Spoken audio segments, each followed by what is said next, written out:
来这里吃饭的以色列人多吗？犹太人？阿拉伯人根本上就没有，但是犹太人很多很多。我有几十年的客人，几代人都在我这里吃饭。当时79年来说，这里危险吗？这里问题多吗？以色列一直都有问题。到今天为止，昨天为止都有问题。这个阿拉伯世界的冲突，几次以色列的战争我都在这里。1982年的打黎巴嫩。打黎巴嫩，对。那个时候打黎巴嫩的时候，很多人，美国来的、其他国家来的犹太人，他们在街上里被等，然后就有车子把他们送走，送到前线去。我问他们我自己愿意来的。这边也有自杀性爆炸吗？很多，这个我亲眼看到的。在哪里？什么样子？这里39号。39号。这旁边那里。晚上也是爆炸了，他2个公交车啊。他等那个公交车到站的时候，这个公交车到站，那个恐怖式的引爆，2个公交车的人死伤很多人。他爆了以后，还有第2个人看到你们很多人在这里，第2个人进来爆了。什么时候爆炸最严重啊？一直都有。我们都已经怕。现在少一些了，是吧？没有了，根本上没有。现在没有了。就因为建那个墙，是不是？是，很有效，是吧？有效。但是巴勒斯坦人就很愤怒嘛，建这个墙，把人与人之间都分开了。以前有圣经记载的时候是犹太人的地方，后来犹太人2000多年的时候，他们这人就散掉了，逃到全世界的地方去了。以后阿拉伯人进来这里，生活了1000多年，他们也是当这里是他们的一辈子，他们的家。所以我觉得应该有和平的一点，大家就应该互相体谅一下。大家互相残杀，这不是一个好的解决方法。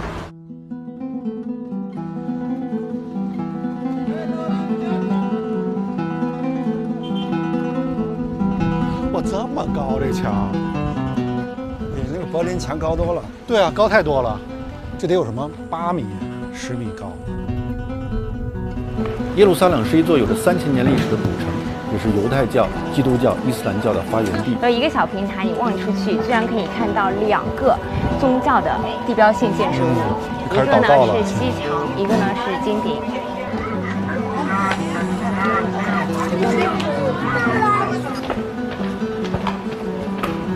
与耶路撒冷相距1小时车程的特拉维夫，却是一座引领世界科技的现代都市。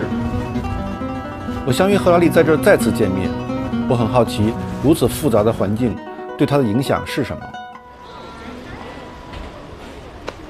Hi, see you again. Hello. Hi, see you again.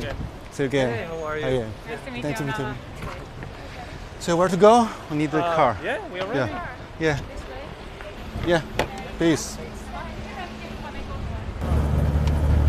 You know, I just traveled from Jerusalem, the old city. You see the different culture, different religion, and I mean very mixed culture, and lots of burden from history. Is there a kind of Israeli mentality? Could you describe it? As a tourist, maybe you go there. Oh, it's very interesting. Or you see all the old places. All this is where Jesus was, and so forth. But you live there. The amount of hatred in that place. It's like a nuclear reactor of hatred. You know, religion can be a wonderful thing, but when you live in Jerusalem, you realize that it can be a terrible thing. Yeah. How much hatred and anger.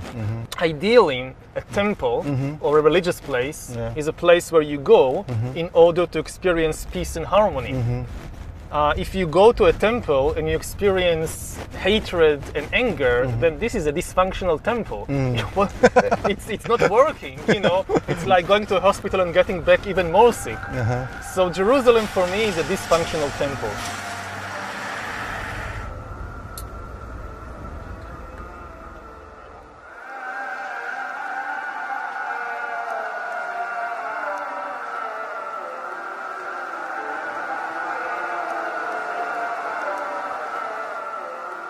How this kind of things shape your mind, shape your The influence on me of if this is what you ask, it obviously has an impact. I mean, if you live in a place like Silicon Valley, maybe you can have this kind of utopian vision of a world governed by science and by rationality and things like that. But if you live in the Middle East, it's obvious to you that you cannot escape this tension, because all around you people are killing each other because of their belief in fictional stories. So it's very clear to you that fiction is an extremely powerful thing. My house, the village where I live, is exactly middle of the way between Tel Aviv and Jerusalem. On the one hand, I'm very connected to this world of Tel Aviv. Modern technology, modern technology, world, high tech, all that. And on the other hand, very connected to Jerusalem with all the religion and mythology, and especially this is why I think much of my writing and scholarship is about this tension between the modern world of the 21st century and artificial intelligence and all that, and on the other hand, the still great impact of all these mythologies and fictional stories and religions. When did you notice the tension?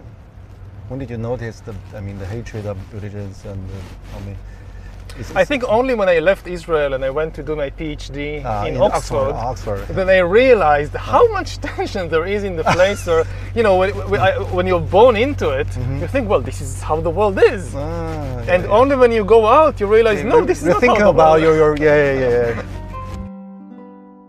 为了更充分理解这个国家与赫拉利，我约了几位当地人闲聊。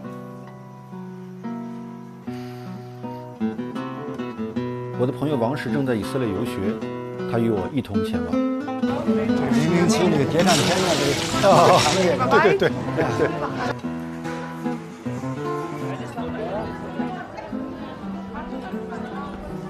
第一位是阿拉伯律师。Nice to meet you. How do you think about the Jewish people? I mean, the Jewish come back. Take the city, they become a new authority. Is understanding or for you not? For me, I don't have a problem with the religion about the Jews. And they was living here before the occupation, and we have places that they are neighbors of the Arabs, and they don't have any problem with the Palestinian here. Before the occupation, when they kick them out from Europe and receive them, and later they are get of this country. But after, it's begin the problem. When I talk with the Israelis, most of the people, they have this stereotype. We really feel that. When they talking with me, are you real Arab? Yeah, I am Arab. Are you born here? Yes, I am born here. You know, here, the thing that it's helped me to live here in Jerusalem, it's how I look. According to the stereotype of the Israelis, I'm not look like the local people. The local people have to be dark skinned, not handsome person. And also my accent is good in Hebrew.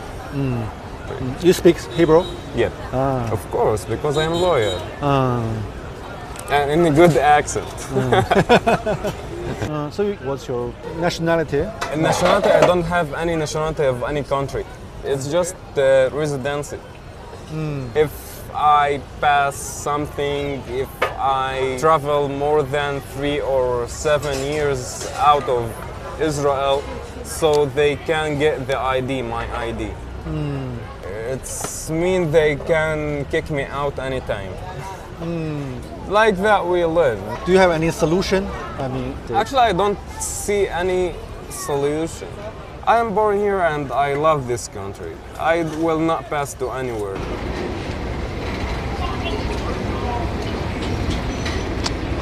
Forgot a car. Oh, it's okay. It's okay. It's okay. When did you arrive? When did you come to 2 days ago. Oh, 2 days ago. So you've been around. Yeah, spent 1 day in Jerusalem and here. Yeah, come here. Yeah. You're much more relaxed than in China. me. Yeah. Yeah, because in China you run around from Yeah, here to yeah, there, yeah. and here Too it's many like, things. Yeah. Oh, what nice view. You want some water? Yes, Some water would or- be nice.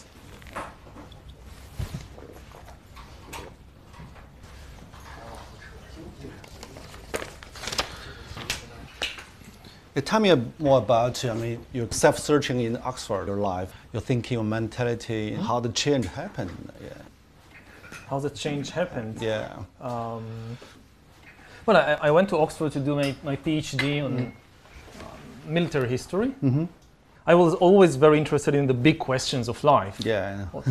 What are we doing here, and what is the meaning of life, and what is the source of suffering in the world, and things like that. But I got the impression that you couldn't really engage with these questions in the academic world. The academic world is kind of pushing you to focus on more and more narrow and specialized questions. On a parallel track, I'm personally very engaged and interested in these big philosophical questions. Big tension for you. Yeah, when I got my tenure at the university, I felt that, okay, now I'm kind of secure. Now they can't do anything to me. I'm some terrible crime, like you murder the dean or something, they can't touch you. Yeah, yeah. So I try and reconnect the two tracks with these big questions about humanity and about life. I guess it was luck had something to do with it, but it was very successful. In the 20th century, there are some historians also ask big questions like Arnold Toynbee, H.G. Wells. How this kind of tradition shaped you? Influenced me. Yeah. The biggest influence on me, I think, was from Jared Diamond. Jared Diamond. He was a specialist in birds. Yeah. Yeah. He was the one who came and kind of showed the historians, look, you can do these things to, like, looking at humans from a bird's eye view. From bird to bird view. Yeah. So you're comparing Jared Diamond. What's your advantage and disadvantage of your books? Their strength compared with me is that I don't really have any background in biology. But if you just know biology, if you just understand evolution and you know everything there is to know about humans, you can now explain human history. I don't think that this can work because human history also has a very important ingredient of culture, of ideas, of stories, of fictions, and this is kind of my specialty, the exploration and understanding of fictions and mythologies and stories and their immense impact on human history. And if you don't give enough importance to the stories, to the fictions, you will never understand something like the Second World War, or like the French Revolution, or like the rise of Christianity. There was no biological or geographical explanation. So what do you think the major flaw of your theory? Have you ever think about it? Of my theory? Yeah, your perspective. You try to explain the whole world, the history, but what's the major flaw in the process? Well, if I knew the major flaw, I would have corrected it. But there are definitely flaws. Do you have any kind of worry? Maybe I speak so much about the change, the process, but actually I don't understand very well. Do you have any kind of concern? There are many areas. Because your tongue in the books is so confident. So, yes. Yeah. There are many areas that I talk about and I have no first-hand experience. I just rely on what the experts in the field say and I believe them. And I have no ability to kind of verify for myself that what I'm saying is true. I just believe them. So it's only second-hand knowledge. I read articles and books about artificial intelligence and what are the principles behind the program, behind the machine learning. So I trust that they are right. I hope that they are not kind of, making this colossal mistake and leading the entire world after them. 赫拉利对多领域的探索，对二手知识的运用与宏大叙事的热情，让我想起另一位以色列朋友，他即将成为一位拉比，是位教授塔木德的老师。这部古老的典籍覆盖了犹太教的律法、习俗、祭祀、礼仪等。You gonna join me? Sit. Yes. Okay. Come, welcome.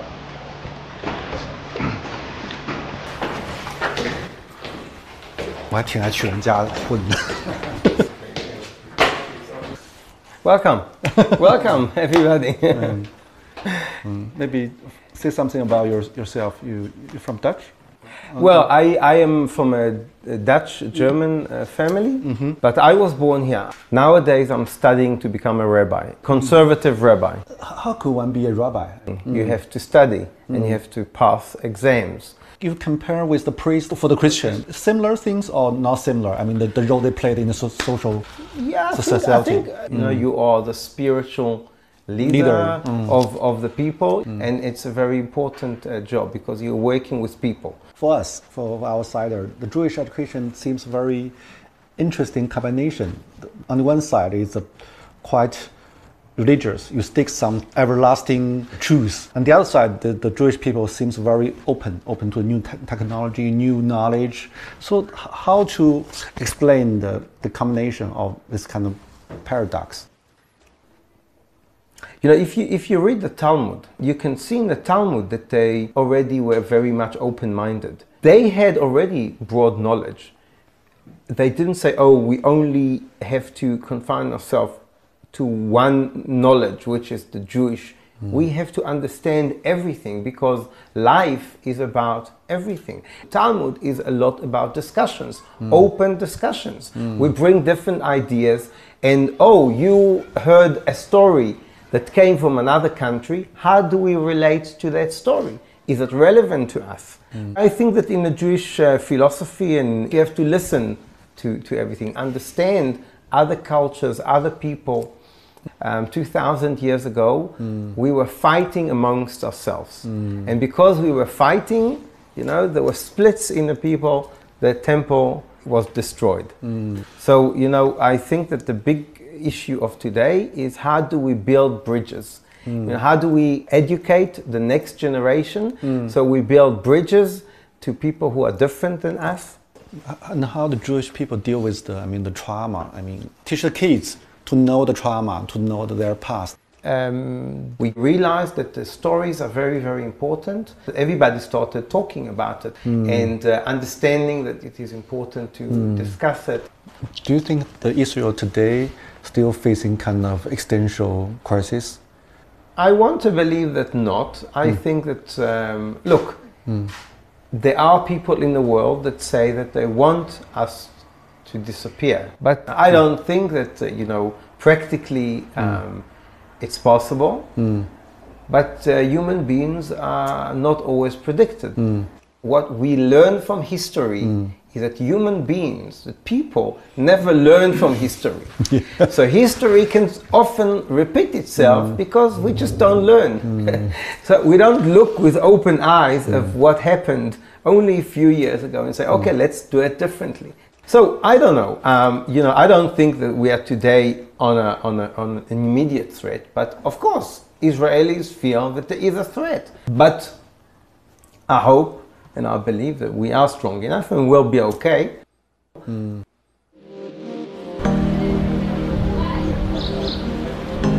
在以色列，宗教深入人们的生活，不同教派主张各异。 The fulfillment of my people's prayers for 2,000 years, 3 times a day. The Jewish. 海雅是一位有着3个孩子的正统教犹太人。Do you still feel lots of dangers everyday life in everyday life?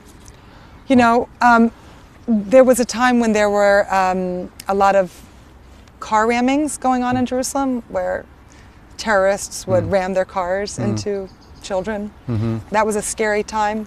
You know, my kids would go to school in the morning and I would literally cry with fear. That's not been happening in the past couple of years, so it's a quieter time right now.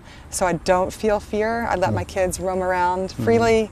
From your point of view, how to, settle the huge conflict between Israel and Palestine is possible? I mean, during so long time. Right. I think with the consciousness that we have today, it's not so possible. we need to be doing that work on ourselves personally and inside of ourselves. You know, I'm a therapist. I do couples workshops, you know, where it's about working on communication. So I think we need to be communicating more with our enemies and working through it via communication. If the city is a patient, Yeah. how to describe the psychological problem or maybe mental disorder for the city? You know, it's interesting we're having this interview today. Today is the National Day of Mourning. There's all sorts of things that we do today to enter into a consciousness of mourning for all of the pain of the world. 2,000 years ago, our people had senseless hatred. We hated for no good reason. We hated our brother, we hated our cousin, we hated. And for that, our national story goes, our temple was destroyed and the Jewish people were dispersed all over the world because we could not love each other. That's our psychological ailment is hate. And so the fixing of that is going to be love. It is love, senseless love. What does that mean and how do we do that is a whole other question, but I think just having that awareness, and we're trying to learn how to love senselessly. Wow. I know that seems like a little bit like theoretical maybe, but I think it's true. I think that's where we have to start. So in your book, you also mention about the global meaning crisis. Actually, people don't know who they are and they lost identity. So how to cope with it, from your point of view? How to deal with the phenomenon? We can't come back. We can't go back. We can't go back. This should be But very clear. Yeah, we the road must create back. new. Yeah, what's new? What's the new meaning?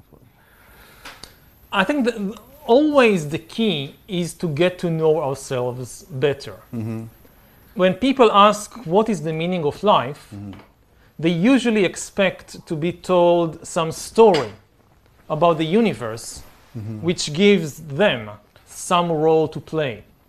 You have the Jewish story, the Christian story, the national story, but all these stories are false because the universe doesn't work as a story.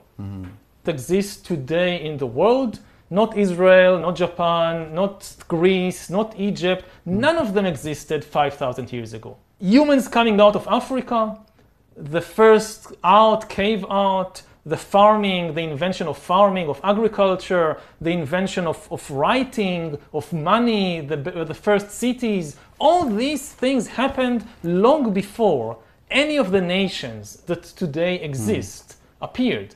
So none of them offers you an eternal truth. And I think that what the real answer to this search for meaning is leave all these stories aside. And the key thing is to really understand the reality about yourself. So there are many tools to do it, from meditation to the tools of science, that to really explore what is the body, what is the brain, what is happening within me. If you really know the truth about yourself, I don't think that you need any of these stories anymore. So you say you must create your own story. No, you don't create your own story. You search for the truth, about the reality about yourself. But you said the whole history is about story, but how to see the reality. But people never live in the kind of true reality, mostly fictional. Yes, as I said, in order to live in society, in order to have a functioning social order, you must have all these kinds of stories. They're useful as tools. You cannot build societies without a story in which people believe. But it's the same in the case of entire nations and religions. You can't organize millions of people together if they don't agree on some common story and common laws. So we need these things. But they are just tools. They are not the ultimate reality. If you mistake these imaginary stories for the ultimate reality, then you will never know the truth about yourself, and you will start usually sacrificing people for the sake of imaginary story, like what is happening in the Middle East all the time. 它算一种启蒙啊，让你想这些问题 ，AI 什么问题。但是大部分情况下，大家不会真的想嘛，大家只是盲从某种新的说法而已，新的流行而已。它不是催促你更复杂性的思考，或者说要面对自己的很多问题。它更像是一种抚慰剂的方式。启蒙还是要很多自我发现的觉醒。你看那个乌鸦在上面，下面卧虎藏龙，哇，好漂亮！你从建筑形上显然它是有点博采众长，就有点和像他要把其他的宗教大同是吧？完全大同在这儿。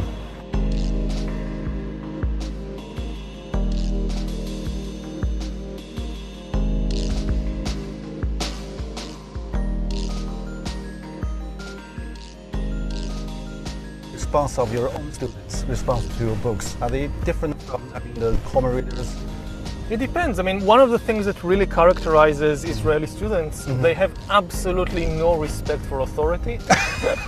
It's good for you. Yeah, it's very good because the discussion is very lively. Nobody is afraid to voice their opinions. Like I was abroad in several places in the world, where students, their respect to the authority of the teacher is so big, they will be too much afraid. So kind of the discussion in class is very subdued.